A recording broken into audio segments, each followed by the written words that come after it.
Welcome to our channel.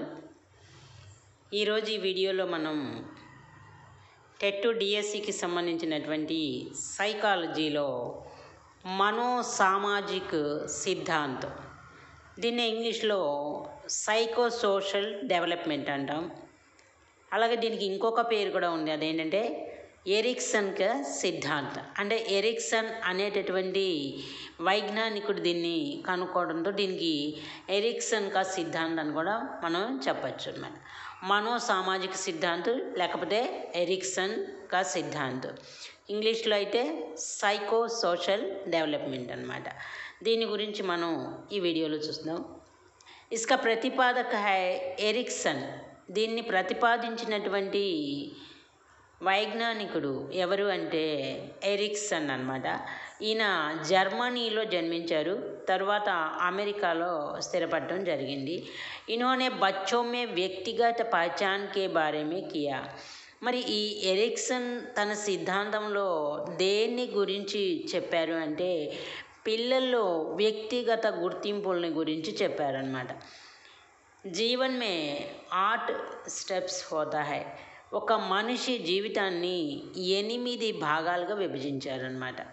ఎన్ని భాగాలంటే 8 స్టెప్స్లో ఒక వ్యక్తి యొక్క జీవితాన్ని 8 స్టెప్స్గా విభజించి అందులో ఏ స్టెప్లో ఎలాంటి మార్పులు వస్తాయి అనేటటువంటిది మనకి ఇక్కడ ఎరిక్సన్ గారు చెప్పారనమాట. ఇప్పుడు ఆ 8 స్టెప్స్ ఏమేమి ఉన్నాయి, అవస్థలు ఏమేమి ఉన్నాయి, దాంట్లో ఎలాంటి వ్యక్తిగత స్థితి ఉంటుంది, ఎప్పటి నుండి ఎప్పటి వరకు ఆ స్టేజ్ ఉంటుంది అనే విషయాలన్నీ కూడా మనం తెలుసుకుందాం. ఫస్ట్ది ఏంటంటే విశ్వాస్ బనాం అవిశ్వాస్. విశ్వాస్ వర్సెస్ అవిశ్వాస్ అనమాట. దీన్ని ఇంగ్లీష్లో trust versus mistrust. Trust versus mistrust.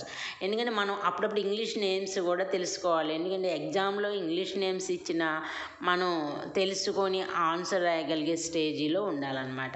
అందుకని కొన్ని అయినా మనం ఆ వర్డ్స్ని తెలుసుకోవాలన్నమాట. విశ్వాస్ బనాం అవిశ్వాస్. ఈ స్టేజీ మనకి ఎప్పటి నుండి ఎప్పటి వరకు ఉంటుందంటే జన్మసే 1.5 యా 2 వర్ష తక్.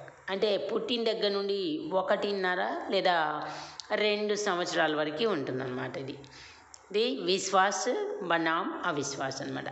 మాతా పితకే ప్యార్ మిల్నే వాలే బచ్చో మే విశ్వాస్ హోతా హై. తల్లిదండ్రుల దగ్గర పెరిగి వాళ్ళ యొక్క ప్రేమ అనుభూతులను పొందేటటువంటి పిల్లల్లో నమ్మకం, విశ్వాసం అనేది చాలా ఎక్కువగా ఉంటుందన్నమాట. ఎందుకంటే తన సంరక్షణకి పేరెంట్స్ ఉన్నారు అనేటటువంటి ఆ నిర్భయత్వము పిల్లల్లో, శిశువుల్లో ఉంటుందన్నమాట 2 ఇయర్స్ వరకు. ఇది ప్యార్ నా మిల్నే పర్ రోతా హై ఉన్మే అవిశ్వాస్ ఉత్పన్న హోతా హై. ఒకవేళ కొంతమంది, అందరికీ అన్నీ లభించాలని లేదు కదా, అలాగే ఇంకా కొంతమందికి ఏంటి ప్రేమ అనేది తల్లిదండ్రులు కానీ ఎవరన్నా అతన్ని సంరక్షించేటటువంటి వాళ్ళ ప్రేమ కనుక లేకపోతే ఆ పిల్లలు ఏడవటము, చిరాకు పడటము అలా ఎక్కువగా ఇబ్బందిగా మనకి కనిపిస్తూ ఉంటారన్నమాట. అలాంటి అప్పుడు వాళ్ళలో అవిశ్వాసము ఉత్పన్నం అవుతుంది. తల్లిదండ్రుల ప్రేమ అనేది పిల్లలలో విశ్వాసం ఎక్కువగా ఉంటుంది, అది లేని వాళ్ళలో అవిశ్వాసం ఎక్కువగా ఉంటుంది అనమాట. కైట్ ఆపోజిట్ అనమాట. ఈ స్టేజీ మనకి జన్మసే 1.5 యా 2 వర్ష తక్, పుట్టిన దగ్గర నుండి 1.5 లేకపోతే 2 సంవత్సరాల వరకు ఈ స్టేజీ అనేది ఉంటుందన్నమాట. నెక్స్ట్ సెకండ్ వన్ స్వాయత బనాం శర్మ యా లజ్జా షక్. దీన్నే అటానమీ వర్సెస్ షేమ్ డౌట్ అంటారు అనమాట. స్వాయత బనాం శర్మ లేకపోతే లజ్జా షక్ అనమాట. ఈ స్టేజీ మనకి ఎప్పటి నుండి ఎప్పటి వరకు ఉంటుందంటే ఇందాక మనం విశ్వాస్ అవిశ్వాస్ ఎప్పటి నుండి ఎప్పటి వరకు చెప్పుకున్నామంటే 0 సే జన్మసే 2 వర్ష లేకపోతే 1.5 వర్ష. ఇది 1.5 యా 2 వర్ష 3 వర్ష అంటే 1.5 లేకపోతే 2 సంవత్సరాల నుండి 3 సంవత్సరాలు అంటే 1 సంవత్సరం, సంవత్సరన్నర కాల వ్యవధి అనమాట. अपने काम స్వయం కన్నా షురూ కర్తా హై జైసే ఖానా పహన్నా ఆది. ఇక్కడ 2-3 సంవత్సరాల వయసు వచ్చేటప్పటికి ఆ పిల్లల్లో ఏంటంటే తన పనులు తానే స్వయంగా చేసుకోవడం మొదలు పెడతారనమాట. ఎట్లాగంటే అంతకుముందు మనకి అవిశ్వాసులు అయితే తల్లి తండ్రి సంరక్షణలో ఉంటారు, తల్లి చూసుకుంటుందన్నమాట. కానీ ఇక్కడికి వచ్చేటప్పటికి ఏంటి, కొన్ని పనులు తను సొంతగా తనే తీసుకొని తినాలంటాం, పెడితే తినకపోవడం, లేకపోతే తన బట్టలు తనే వేసుకోవాలనుకోవటం, ఇలాంటి కొన్ని నేర్చుకుంటూ తనంతట తాను చేసుకోవడం మొదలు పెడతాడనమాట ఈ స్టేజ్లో. స్వయాత అంటే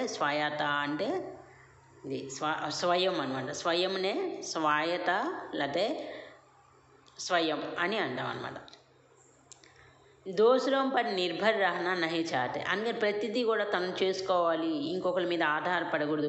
పై స్టేజీలో అయితే విశ్వాస స్టేజీలో అయితే ఇతరుల మీద ఆధారపడి ఉంటారు. కానీ ఇక్కడికి వచ్చేప్పుడు కొంచెం పెరుగుతారు కాబట్టి పిల్లలు తనంతట తాను ఆ పనులు చేసుకోవాలి అని ట్రై చేస్తూ ఉంటాడు. ఇతరుల చేత ఆధారపడి ఇతరుల చేత చేయించుకోవడం ఇష్టపడనమాట. మాతాపిత डांटने से शक का अनुभव करता है. ఒకవేళ అమ్మ నాన్న ఏమన్నా కేకలేస్తే అలాంటి పనులు చేయకూడదు, ఇలా చేయకూడదు అంటే చేత కాదు, అప్పుడే నేర్చుకుంటూ ఉంటారు కాబట్టి చేయాలని ఉత్సాహంతో ఏవో చేస్తూ ఉంటారు. అది ఒకటి చేయకపోతే ఒకటి అవుతుంది. ఒకటి అయినప్పుడు అప్పుడు పేరెంట్స్ కన్నా కేకలేస్తే అప్పుడు తను షక్కా అనుభవ కర్తా హై. షక్ అంటే అనుమానం లేకపోతే లజ్జ, ఇలాంటి అనుభవాల్ని పొందుతాడనమాట. నెక్స్ట్ వన్ వచ్చేటప్పటికి పహల్ బనామ్ దోష్. పహల్ వర్సెస్ దోష్ అంటే ఇనిటియేటివ్ వర్సెస్ గిల్ట్ అనమాట. ఇనిటియేటివ్ వర్సెస్ గిల్స్. ఇది 3 years నుండి 6 years వరకు ఉంటుందన్నమాట. బచ్చే మే జిజ్ఞాస బడతీ హై అంటే ఇంకా కొంచెం స్టేజ్ పెరుగుతుంది అంటే 3 years నుండి 6 years వరకు ప్రతిదీ కూడా నేను తెలుసుకోవాలి అనేటటువంటి జిజ్ఞాస పిల్లల్లో పెరుగుతూ ఉంటుంది అనమాట. సమజ్నేకి క్షమత బడతీ హై, కొంచెం వయసు పెరిగింది కాబట్టి మనం ఏదన్నా చెప్తే అర్థం చేసుకునేటటువంటి సామర్థ్యం కూడా పిల్లల్లో పెరుగుతుంది అనమాట. ఇవన్నీ కూడా జనరల్గా మన కళ్ళ ముందు ఉన్నటువంటి పిల్లల్ని మనం అబ్జర్వ్ చేస్తూ ఉంటే ఈ ఆటోమేటిక్గా మనకు తెలిసిపోతూ ఉంటాయి అన్నమాట. అయితే ఒకసారి విన్నామనుకోని వింటూ చదువుతుంటే అప్పుడు ఆ పిల్లల్ని దృష్టిలో పెట్టుకుంటే మనకి ఇవన్నీ కూడా ఆటోమేటిక్గా తెలిసిపోతుంది. హర్ కామ్ జాన్నే మే ఉత్సుకత దిఖాతీ హై, ప్రతి పనిని కూడా చేయడానికి చాలా ఇంట్రెస్ట్ చూపిస్తూ ఉంటాడనమాట. మా బాప్ డాంట్నే మే ఉస్మే దోష్ భావ్ ఉత్పన్న హోతీ హై, ఎందుకంటే ప్రతిదీ నేను చేయాలి, తెలుసుకోవాలి. ఒక్కొక్కసారి మనం ఏం చేస్తామంటే పిల్లలు ఆ వయసులో వాళ్ళకి తెలిసి తెలియని వయసులో మన అయ్యో సందేహాలన్నీ అడుగుతూ ఉంటారు. ఒక్కొక్కసారి మనకి ఏమవుతుందంటే వాళ్ళు అడిగేటటువంటి ప్రశ్నలకి సమాధానం చెప్పలేని స్థితి కూడా వస్తుంది. అలాంటప్పుడు పెద్దవాళ్ళు ఏం చేస్తారు, నోర్ము అని అట్లా అరుస్తూ ఉంటాం, వాళ్ళు కేకలేస్తాం. అలా కేకలేసినప్పుడు ఏమవుతుందంటే వాళ్ళలో దోషభావం వస్తుందన్నమాట. నేను తప్పు చేస్తున్నానేమో అనేటటువంటి గిల్టీ ఫీలింగు వాళ్ళలో వస్తుందన్నమాట. కాబట్టి ఈ స్టేజీలో వాళ్ళకి బాగా నేర్చుకోవాలి, తెలుసుకోవాలి అనే యాంగ్జైటీ ఉంటుందన్నమాట. నెక్స్ట్ 4th వన్ వచ్చేటప్పటికి పరిశ్రమ బనాం హీనత, ఇండస్ట్రీ వర్సెస్ ఇన్ఫీరియారిటీ అనమాట. దీన్ని మనం మామూలుగా ఉత్తర బాల్యావస్థ అంటాం. ఇప్పటివరకు ఈ 3 స్టేజీలు కూడా బాల్యావస్థ 0 से 5 या 6 वर्ष तक ఇది శైశవావస్థ అనమాట. ఇప్పుడు మనకి ఇక్కడ స్టేజీ ఏంటంటే 6 to 12 years, దీన్ని ఉత్తర బాల్యావస్థ అంటాం అనమాట. పరిశ్రమ బనాం హీనత, పరిశ్రమ అంటే కష్టపడి పని చేయటం అనమాట. 6 years వచ్చేటప్పటికి పిల్లల్లో ఇంకా కొంత జ్ఞానం అనేది పెరుగుతూ ఉంటుంది అనమాట. ఎందుకంటే పిల్లల్ని వాళ్ళని చూస్తూ ఉంటాడు, పెద్దవాళ్ళని గమనిస్తూ ఉంటాడు, నేర్చుకోవాలనేటువంటి జిజ్ఞాస అవన్నీ కూడా స్టార్ట్ అయిపోయినాయి కాబట్టి ఇతరుల్లో ఇంకా చెయ్యాలి అనేటటువంటి కోరిక పెరుగుతూ ఉంటుంది అనమాట. ఈ సాయు మే బచ్చా మా బాప్ కా హర్ కామ్ కర్నేకి కోషిష్ కర్తా హై. ఈ స్టేజీలో పిల్లలు ఏం చేస్తారంటే తల్లిదండ్రులు చేసేటటువంటి ప్రతి పనిని కూడా చేయాలి అని అనుకుంటూ ఉంటారనమాట. తండ్రి చేసే పని మగపిల్లలు అయితే తండ్రి చేసే పని చేయాలనుకుంటారు, ఆడపిల్లలు అయితే తల్లి చేసే పని చేయాలనుకుంటారు. ఇది వంటలు ఆడతామని, బొమ్మలు పెట్టి వంటలు చేస్తున్నామని అలాంటి ఆటలు ఆడుతూ ఉంటారు. ఇక మగపిల్లలు అయితే తండ్రిని ఇమిటేట్ చేస్తూ ఉంటారు అన్నమాట నేర్చుకోవడానికి. వారి పరిశ్రమ బంట ఏదో ఒక పని చేస్తూనే ఉంటాడనమాట. ఇంకా అది కొత్త కాబట్టి తనకి ఇంట్రెస్ట్గా అది నేర్చుకునేదాకా దాన్ని చేస్తూనే ఉంటాడనమాట, పదే పదే పని కష్టపడుతూ ఉంటాడు. कोई काम करने में क्षमता नहीं हो तो उसमें హీనత షురూ హో జాతీ హై. అలా చేస్తూ చేస్తూ ఉన్నప్పుడు ఏదో పని చేద్దామని స్టార్ట్ చేస్తారు, కానీ ఒక్కోసారి అది సక్సెస్ అవ్వకపోవచ్చు. ఆ చేసే సామర్థ్యం లేకపోయినప్పుడు అతనిలో ఏంటంటే హీనతాభావం మొదలవుతూ ఉంటుందన్నమాట. మనం ఏదైనా సపోజ్ చెప్తున్నాం, పిల్లలు ఏదైనా తేగానే తీసుకెళ్ళి ఇంట్లో పెట్టాలనుకుంటారు, అది వెయిట్ ఎక్కువగా ఉందనుకోండి, అప్పుడు అతను మోయలేకపోతాడు. ఆ బెడ్ మోయలేకపోయేటప్పటికి అతను హీనతాభావం మొదలవుతుంది అన్నమాట. ఫర్ ఎగ్జాంపుల్ అది. తర్వాత నెక్స్ట్ వన్ వచ్చేటప్పటికి ఫిఫ్త్, పహచాన్ బనాం భ్రాంతి, ఐడెంటిటీ వర్సెస్ కన్ఫ్యూజన్. ఈ వయసు ఏదంటే 12 to 18 years. ఇది టీనేజ్లో ఉంటుందన్నమాట. మనము ఈ బాల్యావస్థ, శైశవావస్థ, కిషోరావస్థ నేర్చుకున్నాం కదా, వాటిల్లో ఉన్నటువంటి లక్షణాలనే కొంచెం వేరుగా ఉంటాయి అన్నమాట. ఇప్పుడు పహచాన్ బనాం భ్రాంతి, ఇది identity versus confusion 12 to 18 years అనమాట, టీనేజ్ వయసు. इस आयु में बच्चे अपनी पहचान बनाने में उत्सुकता दिखाता है. ఈ వయసులో ఏం చేస్తాడు పిల్లవాడు, నన్ను అందరూ కూడా గుర్తించాలి, నేను చేసేటటువంటి పని గుర్తించాలి, నన్ను ఐడెంటిఫై చేయాలి, నన్ను గొప్పగా చెప్పుకోవాలి అని చెప్పేసి ఆ ఆలోచనలో ఉంటారనమాట. इसके लिए అనేక రాస్తా ఖుల్ జాతే హై. దానికోసం తనని అందరూ గుర్తించాలి అనే తపనలో ఏమేమో చేస్తూ ఉంటాడనమాట, రకరకాల మార్గాల్ని అవలంబిస్తూ ఉంటాడు. ఒక్కొక్కసారి ఏమవుతుందంటే గలత్ రాస్తే మేబీ జాతా హై, ఒక్కొక్కసారి తప్పుడు మార్గంలో కూడా అతను అడుగుపెట్టే అవకాశం ఉంటుందన్నమాట. ఇదంతా తనావ్ టెన్షన్ వయసు అనమాట. ఈ టీనేజ్ అనేది టెన్షన్ వయసు అనమాట. కాబట్టి తనని అందరూ గుర్తించాలి అనే ఆ ఆరాటంలో ఏం చేస్తాడో ఒక్కొక్కసారి తప్పుడు మార్గంలో కూడా వెళ్తాడనమాట. నెక్స్ట్ 6th వన్ వచ్చేటప్పటికి ఆత్మీయత బనాం అలగావ్, ఇంటిమసీ వర్సెస్ ఐసోలేషన్. ఇది 18 years నుండి 35 years వరకు అనమాట. అంటే మనకి కిషోరావస్థ దాటిన తర్వాత అనమాట, 18 to 35 అనమాట. ఇది పూర్వ వయస్కావస్థ అవుతుందన్నమాట. దూసరోం సే ఘనిష్ట సంబంధం అంట. 18 years అంటే దాదాపు వాళ్ళు మెంటలీగా డెవలప్ అయిపోతారనమాట. అప్పుడు తనకి కావలసినటువంటి చుట్టుపక్కల వాతావరణాన్ని ఎలా సృష్టించుకోవాలి, ఎవరితో మనం సంబంధాలను ఏర్పాటు చేసుకోవాలి, ఫ్రెండ్స్ సర్కిల్ ఎక్కువగా ఉంటుందన్నమాట. ఇలాంటివన్నీ కూడా తనలో ఎక్కువగా వస్తుండే. మిల్జుల్ కర్ రహతా హై, ఎక్కువ గ్రూపుల్లో తన ఫ్రెండ్స్ తోటి, బంధువులతోటి, వాళ్ళతోటి కలిసి ఉంటుంటాడనమాట. ఇస్తే ఆత్మీయత కహతే హై. దీన్నే ఆత్మీయత అంటాం అన్నమాట.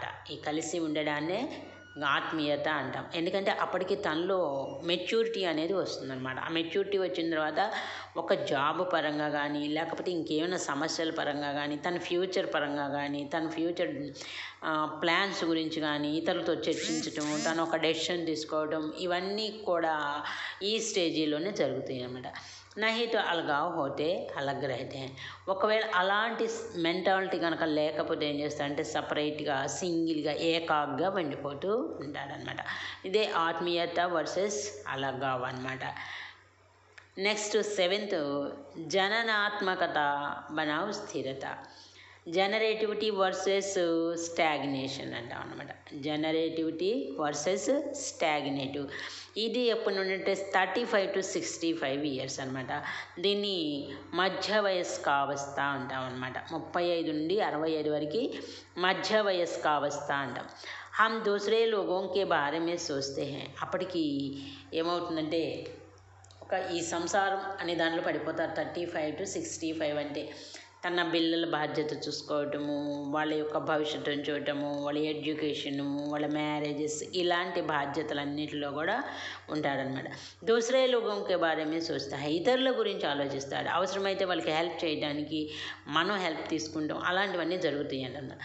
భలా కన్నా చాతే హై, ఇతరులకి మంచి చెయ్యాలి అని ఆలోచిస్తూ ఉంటాడనమాట ఈ స్టేజీలో. ఇస్కా వికాస్ నా హోతో ఉన్మే స్థిరత ఆతి హై. ఒకవేళ అతనికి ఆ అభివృద్ధి అనేది లేకపోతే కనుక స్థిరత్వంగా అలాగే మూఢంగా ఉండిపోతూ ఉంటాడనమాట. ఇది 35 to 65 మధ్య వయస్కావస్థ. ఇంకా లాస్ట్ వన్ ఏంటంటే సంపూర్ణత బనాం నిరాశ, ఇంటిగ్రిటీ వర్సెస్ డిస్పైర్. ఇది 65 సే ఊపర్, ప్రౌఢావస్థ అంటాము దీన్ని. 65 సంవత్సరాలకి పైన, 65 సంవత్సరాలు దాటిన తర్వాత ఉన్నటువంటి స్టేజ్ అనమాట సంపూర్ణత లేకపోతే నిరాశ అంటాం. ఇస్ ఆయు మే మనుష్యకి సారీ ఇచ్చాయే పూరి హోతి. దాదాపు 65 వచ్చేటప్పటికి ఆ మనిషి యొక్క బాధ్యతలన్నీ అయిపోతాయి అన్నమాట. సాంసారిక బాధ్యతలు, తన సంతానాన్ని అభివృద్ధిలోకి తేవటం, మ్యారేజెస్ చేయటం, ఇవి బాధ్యతలన్నీ కూడా అయిపోతాయి. అయితే ఉద్యోగం చేస్తుంటే ఉద్యోగం నుండి రిటైర్మెంటు, ఇలా అన్నీ కూడా వదిలి చేసుకొని సారీ ఇచ్చాయే పూరి హోతి, తను అనుభవించాల్సిన జీవితాన్ని అంతా కూడా అనుభవించేసి ఉంటాడనమాట. अपने जीवन में हुई सफलता और असफलताओं के बारे में सोचता है. ఇంకా ఇప్పుడు 65 తర్వాత ఏం చేస్తాడట, తన జీవితంలో జరిగిపోయినవి అన్నీ గుర్తు తెచ్చుకుంటాడు. తను ఎన్నిట్లో సక్సెస్ అయ్యాడు, ఎన్నిట్లో సక్సెస్ కాలేదు అని వాటి గురించి ఆలోచిస్తూ ఉంటాడు. అధిక సఫలత ఏం హోతి హైతో వహ్ సంపూర్ణ హై. ఒకవేళ అతను చేసినటువంటి కార్యాల్లో ఎక్కువ విజయాలు సాధిస్తే తను సంపూర్ణంగా ఉండాడు. లేదు అపజయాలు ఎక్కువ సాధిస్తే కనుక తన జీవితంలో నిరాశగా ఉంటాడనమాట. ఇది మనకి అర్థమైంది అనుకుంటున్నాను. సామాజిక సిద్ధాంత్, మనోసామాజిక సిద్ధాంత్ లేకపోతే ఎరిక్సన్ సిద్ధాంతము, దీన్ని ఇంగ్లీష్లో ఏమంటామంటే సైకో సోషల్ డెవలప్మెంట్. ఇది మొత్తం 8 స్టేజెస్గా విభజించాడు. ఈ ఎరిక్సన్ ఆయన జర్మనీలో జన్మించాడనమాట. ఒక పిల్లవాడి యొక్క వ్యక్తిగత గుర్తింపు అనమాట. దాని గురించి ఏ స్టేజీలో ఎలా ఉంటాడనేది మనం ఇక్కడ తెలుసుకున్నాము. ఫస్ట్ది విశ్వాస్ బనాము, ఇది 0 to 2 years లేకపోతే 1.5 year వరకు అనమాట. ఇది డిపెండ్ అయి ఉంటాడనమాట ఇతరుల మీద. డిపెండింగ్ అవ్వడం మూలాన తనకి సంరక్షణ ఉంటే విశ్వాసంగా ఉంటాడు, లేకపోతే అవిశ్వాసంలో వస్తాడు. తర్వాత రెండవది స్వాయత బనం శర్మ లజ్జా సెక్ అనమాట. ఇదేంటంటే స్వయంగా తను అప్పుడప్పుడే కొన్ని పనులు చేసుకోవడం స్టార్ట్ చేస్తాడనమాట. ఒకవేళ దాంట్లో ఎవరైనా అతనికి కేకలేస్తే కనుక దాంట్లో సిగ్గుపడే పరిస్థితి వస్తుంది. ఇది 2 సంవత్సరాల నుండి 3 సంవత్సరాల వరకు. పహలా బనాం యద్దోష్, పహల్ బనాం యద్దోష్ అనమాట. ఇనిటియేటివిటీ వర్సెస్ గిల్ట్ అనమాట. ఇది 3 సంవత్సరాల నుండి 6 సంవత్సరాల వరకు. ఈ స్టేజీలో ఏంటంటే పిల్లవాడు అన్నీ తెలుసుకోవాలి అనే జిజ్ఞాసగా ఉంటాడు, ప్రతిదీ కూడా అడుగుతూ ఉంటాడనమాట. ఒకవేళ ఎప్పుడన్నా తల్లిదండ్రులు కేకలేస్తే తను దోషంగా అంటే గిల్టీగా ఫీల్ అయ్యేటటువంటి అవకాశం ఉంది. తర్వాత 4th వన్ పరిశ్రమ బనాముది 6 to 12 years టీనేజ్ అనమాట. ఇక్కడ తను స్వతంత్రంగా ఉండడానికి ప్రయత్నిస్తాడు. అందరూ అన్ని పనుల్లో కూడా కష్టపడి చేయడం, తన యొక్క శక్తి సామర్థ్యాలని చూపిస్తూ ఉంటాడు. తల్లిదండ్రుల్ని ఇంటిమేట్ చేస్తూ అనుసరిస్తూ ఆ పనులను చేస్తూ ఉంటాడనమాట. ఒకవేళ ఆ పనుల్లో సక్సెస్ కాలేకపోతే అతనికి హీనతాభావం వస్తుందన్నమాట. 6th వన్ వచ్చేటప్పటికి పహచాన్ బనాం, ఇది 12 to 18 టీనేజ్ అనమాట. ఇందక్కడదేమో ఉత్తర బాల్యావస్థ, ఇదేమో 6 to 12 ఉత్తర బాల్యావస్థ అయితే ఇది 12 to 18 టీనేజ్ అనమాట. ఇక్కడ ఏంటంటే అందరూ తనను గుర్తించాలి అని అనేక రకాల ప్రయత్నాలు చేస్తాడు. ఆ ప్రయత్నాల్లో ఒక్కొక్కసారి తప్పుడు మార్గంలో కూడా వెళ్ళే అవకాశం ఉంది. నెక్స్ట్ ఆత్మీయత మనం ఇది 18 to 35. ఇక్కడ మనకి ఘనిష్ట సంబంధాలు ఏర్పడుతూ ఉంటాయి, అందరితో సహకారంగా ఉంటాం అన్నమాట. 18 to 35 అనమాట. తర్వాత జననాత్మకత, ఇది 35 to 65 అనమాట. మధ్య వయస్సు అవస్థ అంటాము. దీంట్లో ఇతరుల గురించి ఆలోచిస్తూ ఉంటారు అనమాట. ఇతరులకి హెల్ప్ చేయటం, చెందడము, అది అలాంటివి చేస్తూ ఉంటారు. తర్వాత లాస్ట్ వచ్చేటప్పటికి సంపూర్ణత బనం, ఇది 65 తర్వాత అతడు జీవితంలో జరిగినటువంటి విషయాలన్నింటినీ కూడా తన కోరికలన్నీ తీర్చుకుంటాడు, తన బాధ్యతలన్నీ నెరవేరుతూ అయిపోయి ఉంటాయి. ఇప్పుడు తన జీవితంలో సాధించిన విజయాల్ని అపజయాల్ని గుర్తు తెచ్చుకుంటూ ఉంటాడు. ఎక్కువ విజయాలుంటే సంపూర్ణత పొందుతాడు, ఎక్కువ అపజయాలుంటే అసఫలత, నిరాశ అనేటటువంటివి అతని జీవితంలో ఉంటాయన్నమాట. ఇది అందరికీ అర్థమైంది అనుకుంటున్నాను. Thank you for all. మనకి టెట్ డిఎస్సికి సంబంధించినటువంటి వీడియోలు డిస్క్రిప్షన్లో టెట్ అండ్ డిఎస్సి హిందీ అని ప్లేలిస్ట్ ఉన్నాయి, దాంట్లో ఉన్నాయన్నమాట. తర్వాత ఇంకా హిందీ లెటర్స్ అని కూడా ఒక ప్లేలిస్ట్ ఉంది, దాంట్లో స్కూల్ సబ్జెక్ట్ అది కూడా ఉందన్నమాట. అవి కూడా మీరు చూడొచ్చు. అందరికీ all the best. Thank you, all of you.